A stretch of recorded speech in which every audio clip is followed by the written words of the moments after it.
Pinky boy. Just voted for like Rodriguez. Vote Rodriguez. Vote Rodriguez. Rodriguez. And spark change. Vote for Rodriguez.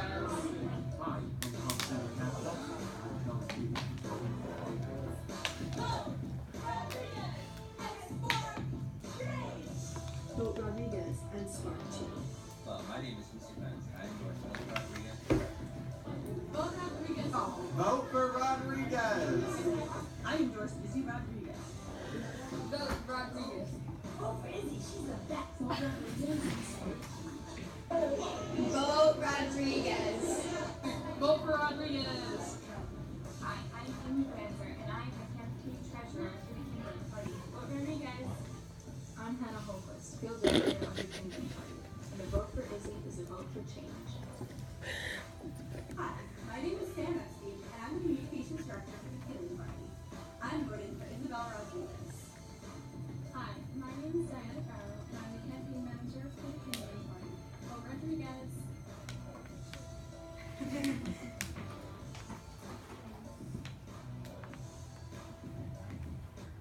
I'm Izzy Rodriguez, and I approve this message.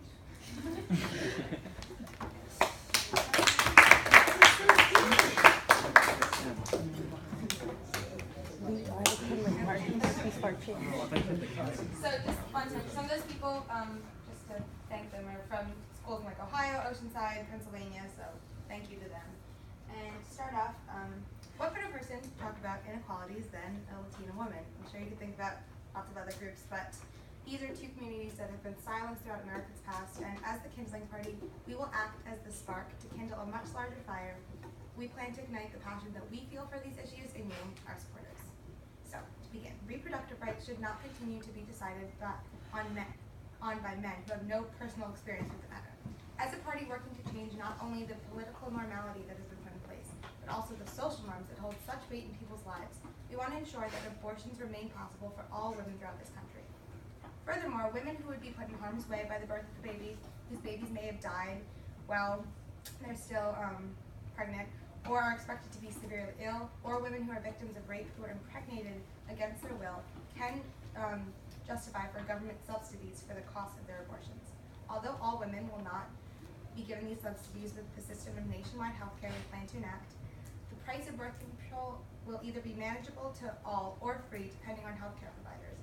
And we hope that this will protect both men and women from STDs or unwanted pregnancies. We want women to be able to make their own decisions on the matters that concern their own bodies. No man or religious doctrine should be a just reason to prevent a woman from making very personal decisions about her body. We want to uphold the ruling of Roe v. Wade and ensure that the rights given to women in this court case are protected for years to come and never taken away. Within the issue of abortion and sex education comes the role of government and specifically us, the political party, in our involvement with healthcare. We believe that healthcare is an equal right that the government should work to protect for all of its citizens and should reform to ensure that the best policies and treatments are put in place. Statistics have shown that 2 in 10 people do not have access to any healthcare at all, and 6 in 10 people are completely dependent upon their employers for their healthcare.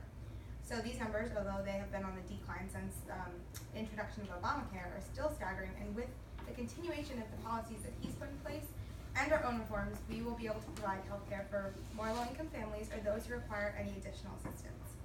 Through this program, we also hope to work on lowering prices of necessity medical items such as EpiPens, insulin, or birth control. Currently, companies that control the markets for EpiPens and any other drugs have the ability and are charging ridiculous rates for these medications that people need to survive, which is causing a big threat to people with disabilities or illnesses that are low income. We want to put regulations on these companies to ensure that everyone is able to receive all medications at a reasonable price. Similarly, we will keep the mandates and the pre-existing condition clause that Obamacare instated. These are necessary in order to ensure that health insurance rates do not increase by large amounts. We will make sure that everyone is provided health care and work on a system to improve the current system of Obamacare. Along with the comprehensive plan towards healthcare comes a policy on gun control for protection of all, along with how we want to protect people through healthcare. According to CNN, American children are 9 times more likely to die of a gun-related incident than children in other advanced countries. Our current gun policy continue to stand when we have this incredibly high rate of children's deaths, homicides, suicides, and other violent attacks such as terror attacks. Children in this era have been increasingly taught about lockdown and lockout procedures. But wouldn't it make more sense to better regulate the system in which guns are bought and sold? We believe the background checks for those who purchase guns are a necessity in lowering these staggering rates. There is no need for a full ban on the purchase and sale of guns because that is not only protected by your Second Amendment as an American, but it is also an important resource in life of many who may be involved in activities like hunting. But we plan to uphold the rights given to citizens in the Second Amendment, but require comprehensive background checks on people who wish to purchase guns. The Kindling Party believes that it would be easier and safer for all preemptive measures for all those purchasing guns. And finally, an issue that hits home for me is that of immigration standards. Although both my parents are U.S. citizens, my family is of Hispanic, Irish, and Italian descent. So hearing a multitude of slandering comments regarding these races and the harsh proposals to limit immigration, I cannot help but feel appalled at the nature of sending people away from a country that has been a beacon of hope for immigrants since its creation. For us, the main goal is always safety and protection of citizens. However, we believe that with proper background checks and safety protocols, that we as a nation can welcome many refugees and immigrants looking for a place to call home. Similarly, we believe that those who have immigrated to the U.S. illegally should not be sent away, but instead must file for citizenship in order to qualify for government healthcare or employment programs.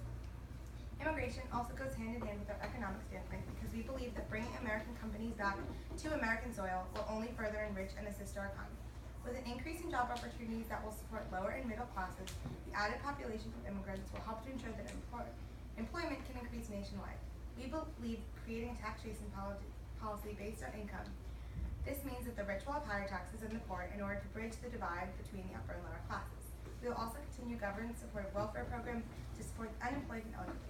Similarly, we support a government-guided economy where businesses have a role in the economy with the federal government, providing assistance if they so need or desire. We also support government intervention when it benefits the overall good of the American people. We want to create economic equality for all people who live in the United States. Overall, we are a party that wants change, not only for issues of racism, oppression, but many government issues that currently need to be reformed. This includes both small and large-scale issues and projects. I, as a candidate, want to fight for my rights as both a woman and a Latina. I should be given the right to make my own decisions about my body and as someone of Hispanic descent.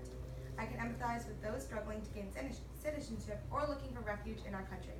Our gun policy was created with the hope to keep all citizens as safe as possible, while not limiting constitutional rights. And finally, we want to bring jobs back to our country. Since employment plays a major role in economics, and with our goal to support lower classes, which will economically benefit all Americans. We hope that each and every one of you, no matter your political standpoint, can spark change for what you believe in. Thank you very much.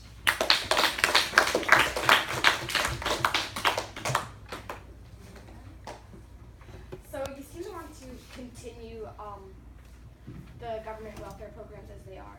But right now that the economic path that America is on, if we continue the way we're acting and the way we're handling business, no matter what, we're going to have to drastically cut all of these welfare programs. So what are you going to do either to prevent that or to slow it down? Well, from an economic standpoint, our goal really is to not heavily depend on the wealthy, but they need to be taxed more because it makes sense within the tax brackets for those higher income to be getting more taxes than those not making as much. So our goal is to really help bridge the economy so it's at a lower level so that those people who are lower income that are getting the welfares are not supported by those higher income, but their taxes that they're paying are going towards what they need, and the people in higher tax brackets are getting government programs if they so desire or need, but they're still paying equal taxes to keep them at a level. Thank you. Yes.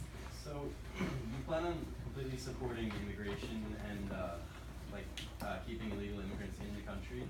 What do you plan on doing with regards to their universal healthcare system, like giving them benefits like welfare and healthcare? So going off of that, if immigrants do come to the country legally, to be eligible for this universal healthcare, they have to apply for citizenship and gain citizenship to make sure that they are needy and that their income status really can fit within what they need. So it's their job, and if we feel that anyone doesn't qualify or is unsafe to the country, they should not be allowed citizenship and therefore will be deported. Okay. I have a question. Well, First of all, let me say that video is very good, and the cookies was a very nice touch. It was very, very good. My question involves immigration and economics. I was wondering, how do you plan on bringing jobs back to America by introducing more unemployed citizens through immigration, even though our unemployed rate is already kind of high, and by increasing taxes, even though a lot of corporations are leaving because of high taxes? Okay, so to go with that, it's actually going to be partially an environmental standpoint, because we really do want to also focus on the environmental aspect of switching to cleaner forms of energy. So we're hoping to get those unemployed jobs within that field, and hopefully new companies like that into the country. Employed,